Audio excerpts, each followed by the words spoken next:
நார்மலாக ஒருத்தன் வந்து மாறினா எப்படி இருக்கும் அப்படின்ற மாதிரி அந்த மாதிரி யோசிச்சு தான் சார் அந்த மாதிரி ஒரு வித்தியாசத்தை கொடுக்கலாம் அப்படின்ட்டு தான் அந்த மாதிரி ஒரு கேரக்டர் டிசைன் பண்ணுறேன். உங்கள் முயற்சிக்கு முதல்ல வாழ்த்துக்கள். ஏன்னா ஒரு படம் எடுத்து கஷ்டம். ஆனால் நீங்கள் படம் வந்து உதவி இயக்குனரே யாரையும் இல்லைன்னு நீங்கள் பட் அதே கற்றுருக்கலாம்ல. நீங்களே படம் பார்க்குறீங்க. யோகி பாபு அப்புறம் பொன்வண்ணன் மேடம் எல்லாரையும் போட்டுருக்கீங்க. பட் ஆனால் கதை நீங்களாவது உட்காந்து ஏன்னா சிங்கே ஆகல, வாய்ஸ் இனிமே சிங்கே ஆகல, டப்பிங் மாற்றிருக்கிறீங்க. நீங்களே வந்து யோசிச்சிங்களா? ஏன்னா நம்ம கஷ்டப்பட்டு வரோன்றத திரையில காமிக்கும் போது அடுத்து படம் பண்ணணும் ஜெயிக்கணும்னு போனோம் போகணும்னு நினைக்கிறவங்க தான் இந்த மாதிரி படம் பண்ற மாதிரி தோணுது. நீங்க எப்படி பாருங்க? எனக்கு தெரிஞ்ச வரைக்கும் நான் என்னோட நாலேஜ் எட்டின வரைக்கும் நான் பண்ணியிருக்கேன் சார். பட் அதை மீறி எனக்கு இதெல்லாம் நான் தெரிஞ்ச வரைக்கும் நான் பண்ணியிருக்கேன். பட் நான் அது எப்படி பார்க்கறதுன்னு எனக்கு தெரியல. அதை என்னோட நாலேஜுக்கு நான் எந்த அளவுக்கு நான் ஒர்க் பண்ணணுமோ அந்த அளவுக்கு நான் ஒர்க் பண்ணியிருக்கேன். யோகி பாபு பெரிய காஸ்ட், ரோபோ சங்கர் இறந்துட்டாரு, மலேசியா எந்த இடத்துலயுமே நீங்க தான் வந்து ஃபுல்லா இன்ட்ரோடு போல நீங்க தான் உள்ள இருக்கிறீங்க சீன்ல ஃபுல்லா. இல்ல சார், கதைக்கு வந்து என்ன தேவையோ வந்து நம்ம கதைக்கு என்ன தேவையோ அதை தான் பண்ண முடியும் சார். நமக்கு கதைக்கு அப்பாற்பட்டு வந்து ஒரு 4 ஆர்டிஸ்ட் உள்ள இருக்காங்க அப்படின்றத அந்த 4 ஆர்டிஸ்டுக்காக சீன் உள்ள பண்ண முடியாது. நீங்க நாளைக்கு படம் பண்ணாலே வந்து பாத்தீங்கன்னா அப்படி பண்ணா தப்பு. வந்து ஒரு கதைக்கு என்ன தேவையோ அதுதான் பண்ண முடியும். நம்ம ஒரு 10 ஆர்டிஸ்ட் இருக்காங்கன்றதுக்காக 10 ஆர்டிஸ்டுங்க சீனும் பண்ண முடியாது, 10 ஆர்டிஸ்டுக்காக கதையும் பண்ண முடியாது. இதுக்கு மேல கேளுங்க. இந்த மாதிரி படங்கள் தியேட்டர்ல போடணும்னு வரீங்க. தியேட்டர்ல நீங்க தியேட்டர் முதல்ல கொடுக்கறது வருதா இல்லையான்னு தெரியல. ஆனா தியேட்டருக்கு வந்ததுக்கு அப்புறம் ஆடியன்ஸ் வர மாட்டாங்கன்னு சொல்லி ஒரு குற்றச்சாட்டு வருது. தியேட்டருக்காரன் ஏன் படத்தை வந்து வாங்க மாட்டான்ற ஒரு குற்றச்சாட்டு வருது. அப்படிங்கும் போது நம்ம தியேட்டருக்காரனுக்காவது யோசிச்சு ஒரு நல்ல படம் கொடுக்கணும் அப்படின்னு சிந்திக்கணும்ல. ஏன்னா எல்லாருமே சொல்ல உதவி இயக்குனரா ஏன் போகணும் அப்படின்றது அங்க இருக்க நுணுக்கங்களை கத்துக்கிறதுக்கு. ஓகேவா? அதுக்குதான் அசிஸ்டண்டா போய் ஃபர்ஸ்ட் ஜாயின் பண்ணணும், அதை கத்துக்கணும்னு. நம்ம எடுத்த உடனே நம்ம வந்தோடனே பணம் தான் நம்ம பண்ணிடலாம் தான் இல்லன்னு சொல்லல. பணம் தான் யாரும் பண்ணிடலாம். ஆனா இன்னும் கொஞ்சம் பக்குவம் ஆகணும் அப்படின்றதுதான் எங்க பத்திரிகையாளருடைய கருத்து. ஏன்னா படம் பார்க்கும்போது பெரிய மூத்த பத்திரிகையாளர் சொல்லிட்டு இருந்தாங்க. ஏன்னா அம்பிகா மேடம் சாவும் போது கூட லிப்டிக் அலையாம இருக்கிறாங்க. அந்த அளவுக்கு எடுத்துக்கிறீங்க. என்னுடைய கற்பனைக்கு எட்டின மாதிரி என்ன முடியுமோ அதை எடுத்திருக்கேன் சார். ஆமா, நான் அடுத்தவங்கள நான் ஒரு கிரியேட்டரா இதுக்கு இந்த கதைக்கு என்ன தேவையோ அதை நான் பண்ணி அதை நான் பண்ணணும்னு அதை நான் வெளிப்படுத்தணும்னு என்னுடைய ஜட்ஜ்மெண்ட் என்னன்னு தெரியணும் அப்படின்றதுக்காக தான் நான் பண்ணியிருக்கேன். பட் அதுக்கு மேல வந்து பப்ளிக் மக்கள் என்ன சொல்றாங்களோ நான் அதை எடுத்துக்கிறேன். இந்த ஸ்டோரி எடுக்கும் போது நிறைய நீங்களே பார்த்துருப்பீங்க. இது மாதிரி கல்லு தூக்கி போட்டு கொலை பண்றவங்க அது மாதிரி ஒரு விஷயம் பண்ணிட்டு நிறைய விஷயம் நம்ம வெளியே கேள்விப்பட்டிருக்கோம். அந்த விஷயத்தை ஏதாவது எடுத்து பண்ணிருக்கீங்களா இந்த சைக்கோக்காக? கல்ல தூக்கி புரியல சார். இப்ப நிறைய ஒரு 2 வருஷத்துக்கு முன்னாடி ரோட்ல பட்டவங்க எல்லாம் கல்லு தூக்கி அடிச்சு சாவடிச்சாங்க.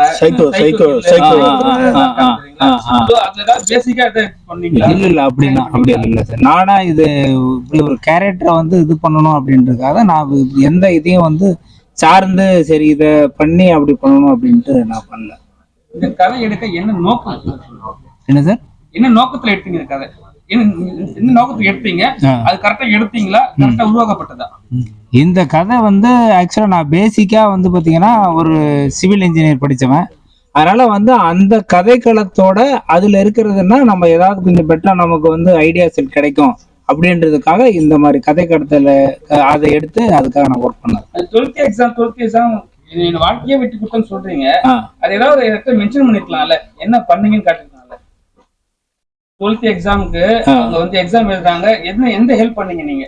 அது மென்ஷன் பண்ணவே இல்லையா? இல்ல, அந்த இடத்துல ஒரு இடத்துல டயலாக்ல ஒரு சீன்ல சொன்னோம் சார். இது மாதிரி வந்து 12th எக்ஸாம்ல வந்து அவங்க 2-3 இடத்துல அந்த டயலாக் அம்மா கிட்டே சொல்லுவாங்க. இது மாதிரி வந்து படிக்கும் போது ஒரு மூலக்காய்ச்சல் வந்து அவங்களுக்கு அந்த படிச்சதெல்லாம் மறந்து போச்சு. அதுக்கு ஆமா சார், விஷுவலா இல்ல. ஏன்னா அதுக்கான டூரேஷன் இது பண்றதுக்காக அப்படி டைலாக்.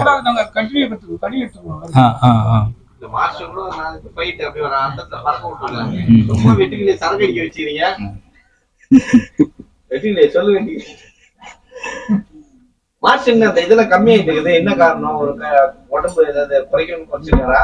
அப்படிலாம் இல்ல, எக்ஸ்ட்ரா சங்கிலி எல்லாம் போட்டிருந்தாரு. ஆமா. எதுக்காக என்ன மாஸ்டர் திடீர்னு எது அந்த சங்கிலி எல்லாம் போட்டு ரெண்டு கையில ஃபுல்லா போட்டுருக்கீங்களே, கம்மியா இருக்குன்னு கேக்குறேன். கம்மியா இருக்குதுன்னு கேட்டிருக்கீங்கல்ல, அதனால என்ன ஒண்ணும் இல்ல. ஆக்சுவலா இதுல பெயின் ஜாஸ்தி ஆகி போயிடுச்சு, பிசியோதெரபி பண்ணிட்டு இருக்கேன். அதனால டாக்டர் கொஞ்சம் சொல்லிருக்காங்க, கொஞ்சம் கம்மியா போட்டுங்க. படத்தாலே மாஸ்டர் படத்துல பாத்தீங்கன்னா எவ்வளவு போட்டிருக்கேன், 2.5 கிலோ மேல போட்டிருக்கேன். 2.5 கிலோ போட்டிருக்கேன். அதை கைட்டு வச்சிருக்கேன். அது கொஞ்சம் சரியான உடனே போட்டுக்கலாம்னு தான் வெயிட் பண்றேன் சார். சாக்ஷி அவர்கள் கல்யாணம் பண்ணிட்டு 2வது படம் இது பண்றாங்க. பிரஸ் மீட் வைக்கிறீங்க, பிரஸ் ஷோ வைக்கிறீங்க, ஏன் உங்களுக்கு கூப்பிடல, இன்ஃபார்ம் பண்ணீங்களா? அவங்களுக்கு இன்ஃபார்ம் பண்ணா பல முறை கூப்பிட்டேன் சார், பல முறை இன்ஃபார்ம் பண்ணியாச்சு. பட் அதுக்கான ரெஸ்பான்ஸே இல்லை. என்ன சொன்னாங்க அவங்க சைட்ல இருந்து? ஃபோனே எடுக்கல சார், ஃபோனே எடுக்கல. வாய்ஸ் மெசேஜும் பல வாட்டி வாய்ஸ் மெசேஜ் போட்டாச்சு, பல வாட்டி கால் பண்ணியாச்சு. பட் எந்த ரெஸ்பான்ஸுமே இல்ல. நிறைய கதாநாயகர்கள் இது மாதிரி சொல்றாங்க, டைரக்டர் வந்து கமெண்ட் பண்றாங்க. ஆனா அவங்க கிட்ட நாங்க போன் பண்ணி கேட்கும் போது எங்க சம்பள பேலன்ஸ், சம்பளம் தரல, அதெல்லாம் சொல்றாங்க. அது எது இஷ்யூ இருக்கா? இல்ல சார், அந்த மாதிரி இஷ்யூ எதுவும் இல்ல சார். நிறைய பேர் யோகி பாபுல கூட இருக்கிறாருல்ல, அவரு கூட விஷ் பண்ணலையா? ஏதாவது படத்தை இது பண்ணலையா? இல்ல சார், ஆர்டிஸ்ட் இருக்காங்களா, அதான் எல்லாத்துக்குமே எல்லார்த்தையும் கூப்பிட்டது சார், எல்லார்த்தையும் பேசினது, எல்லார்த்தையும் இன்வைட் பண்ணது. பட் அதுக்கப்புறம் முதல்ல வந்து இது மாதிரி ஒரு விஷயம் நடக்குது அப்படின்னா அப்போ போன் எடுக்கிறாங்க. அதுக்கப்புறம் வந்து அடுத்தது வந்து பாத்தீங்கன்னா போன் எடுக்கிறதுல மெசேஜ், ஏதாவது வாய்ஸ் மெசேஜ் போட்டாலும் ரிப்ளை பண்றதுல அதுக்கு அப்படியே விட்டுறாங்க. சமீபத்து ஆடியன்ஸ் வந்து யோகி பாபு சொன்னாரு, என்ன படத்துக்கு கூப்பிடுறாங்க, ஆனா பாதி சம்பளம் தான் தராங்க, மீது சம்பளமே தரல, நிறைய பேமெண்ட் நிக்குதுன்ற. நீங்க பேமெண்ட் யோகி பாபு பொறுத்த வரைக்கும் சார், நான் இதா சொல்ல, அவரு பொறுத்த வரைக்கும் மொத்த பணமும் பேமெண்ட்டும் கொடுத்தாதான் வந்து வருவார், ஷூட்டிங்கே வருவார். இப்ப நம்ம இன்னைக்கு ஷூட்டுனா இன்னைக்கு நேத்து பணம் வாங்குறது இல்ல. ஒரு மாசத்துக்கு முன்னாடியே பாத்தீங்கன்னா இப்போ ஒரு 5 நாள் அவரை கமிட் பண்றோம்னா 5 நாள் பணம் பாத்தீங்கன்னா 2 பேமெண்டா அவர் கொடுத்துடணும். இப்ப வந்து 2 நாள், இப்போ நம்ம சப்போஸ் ஒரு நாளைக்கு 10 லட்ச ரூபான்னு வச்சுங்களேன், இப்போ வந்து 20 லட்ச ரூபா கொடுத்தாதான் 2 நாள் வருவார். அதுக்கப்புறம் வந்து 30 லட்ச ரூபா பேலன்ஸ் மீதி பணத்தை கொடுத்தாதான் அடுத்த 3 நாள் வந்து படத்தை வருவார். அவருக்கு கொடுக்க வேண்டிய படம் ஷூட்டிங் அன்னைக்கு வந்து என்ன இருக்குன்னு கேட்டீங்கன்னா பேட்டா இருக்கும் பாத்தீங்களா, பேட்டா மட்டும்தான் அன்னைக்கு. அதுவும் பாத்தீங்கன்னா ஈவினிங் 5 மணிக்கு பேக்கப் நடக்குதுன்னா மதியமாவே வந்து பாத்தீங்கன்னா அந்த பணத்தை வந்து வாங்கிடுவாங்க.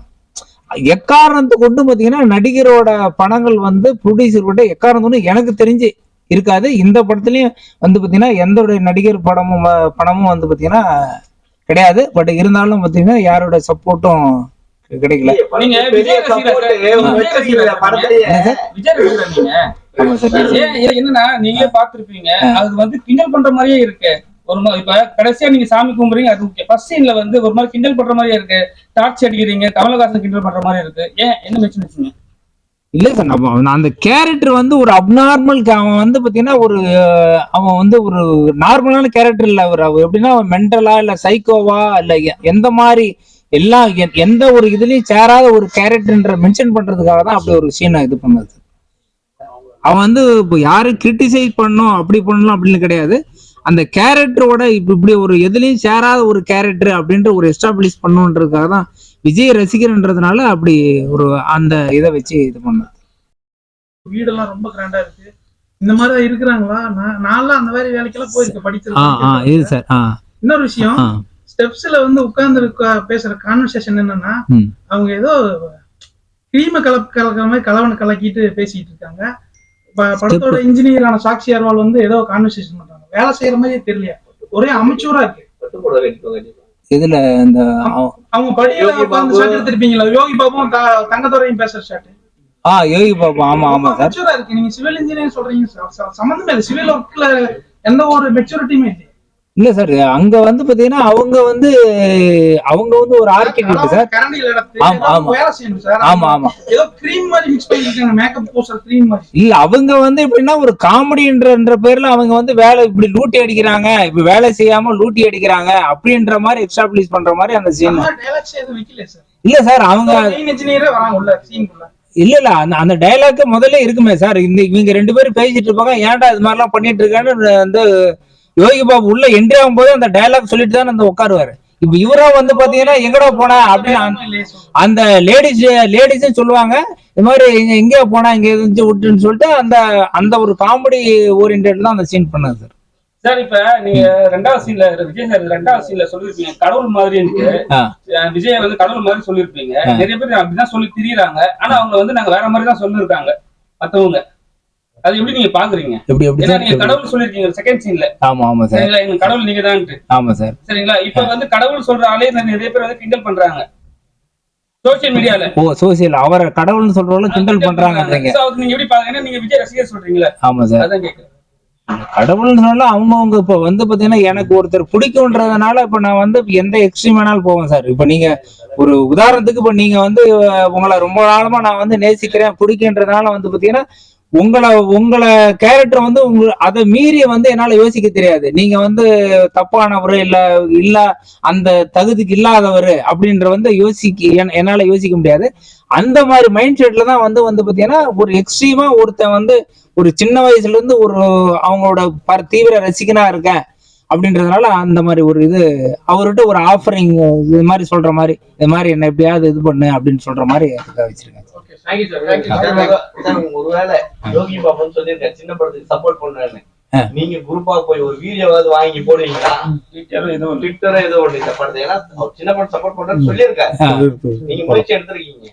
சரி சார். இது மூலமா யோகி பாபு பிடிச்சி நீங்க போடுங்களேன். உங்களுக்கு ஓட்டிட்டியாவது ஏதாவது கிடைக்கும் விக்கிறதுக்கு. அதான் சார். அதுக்கே வந்து ஒரு 4 நாளைக்கு முன்னாடி அண்ணன் இது மாதிரி நண்பர் வந்து இந்த ரோபோ சங்கர் வீட்டுக்கு போயிட்டு அவங்கள பாத்துட்டு இந்த படத்துல வந்து பாத்தீங்கன்னா இன்னொன்னு சொல்ல மறந்துட்டேன் சார். சாரி. இதுல வந்து எனக்கு 200% கோஆபரேட் பண்றது ஒரே ஒரு ஆர்டிஸ்ட் யாருன்னு கேட்டீங்கன்னா ரோபோ சங்கர் அண்ணா தான். அவங்க வந்து பாத்தீங்கன்னா நிறைய வந்து அவங்களே மெனக்கட்டு சில இதெல்லாம் பண்ணாங்க. ரொம்ப எனக்கு வந்து ரொம்ப ஹாப்பி ஆக்குனது அவர் தான். அதனால வந்து பாத்தீங்கன்னா இந்த ட்ரெய்லர் இதனால அவங்களதான் போய் பார்த்து அவங்க கிட்ட இது பண்ணி அவங்களோட ஆசீர்வாதத்துல பண்ணணும் அப்படின்லாம் சொல்லிட்டு இது பண்ணோம். அப்ப கூட வந்து இது மாதிரி படம் ரிலீஸ் பண்ண போறோம் அதுக்கான ஏதாவது கொஞ்சம் சப்போர்ட் பண்ணுங்கண்ணே. சரியா அப்படியாப்பா சொல்றேன்ப்பா அப்படின்னாரு. அதுக்கப்புறம் பாத்தீங்கன்னா அவர் மேனேஜர் எந்த சைடு எந்த ரெஸ்பான்ஸும் இல்லைன்னு சரி முடிச்சுட்டு சரி வேற வழி இல்லை அப்படின்னு சொல்லிட்டு தான் சரி அப்படின்ட்டு ஒத்துழைப்பு கொடுத்தாரா யோகி பாபு? படத்துக்கு ஒத்துழைப்பு கொடுத்தாரான்றது எப்படின்னா 100% இல்லைண்ணே. ஒரு பாத்தீங்கன்னா ஒரு 75% கொடுத்தாங்க. பட் 100% இல்லை. பட் எனக்கு அது கூட பெருசா தெரியல. பட் என்னன்னா இது மாதிரி ஒரு சின்ன கம்பெனி வந்து ஒரு படங்கள் பண்ணும்போது வந்து பாத்தீங்கன்னா இது மாதிரி ஏதாவது ஒண்ணு அட்லீஸ்ட் நீங்க சொன்ன மாதிரி வரலனா கூட எப்பா வந்து ஏதாவது ஒரு வீடியோ எடுத்து போட்டு நீங்க ஏதாவது இது பண்ணுங்கப்பா சப்போர்ட் பண்றேன் அப்படின்னு வந்து அவங்க பிஸி ஷெட்யூல்ல கூட அந்த மாதிரி ஒரு சின்ன சின்ன உதவிகள் பண்ணோம்னா இப்போ எங்களை மாதிரி சின்ன ப்ரொடியூசர் டைரக்டர்லாம் வந்து பாத்தீங்கன்னா கொஞ்சம் வளர்றதுக்கு கொஞ்சம் சப்போர்ட்டிவா இருக்குங்க சார். அடுத்தது விஜய் வச்சு படம் பண்ற ஐடியா இருக்காங்க? இல்லைண்ணா விஜய் ரசிகரா கேக்குறேன். விஜய் ரசிகரா நான் அந்த அளவுக்கு நான் இன்னும் வளரல. பட் விஜயோட நான் பரம ரசிகரா. அதை வந்து என்னோட படத்துல ஒரு பகுதியாவது இது பண்ணுன்றதுக்காக தானே அப்படி இது பண்ணுவேன். பக்கத்துலயே விஜய் உட்கார்ந்துருக்காரு. விஜய்க்கு ஃபுல்லா டூப் நடிச்சவர் அவர் தான் ஃபைட் மாஸ்டர் தான் விஜய்க்கு பண்ணது. நன்றி. Okay okay.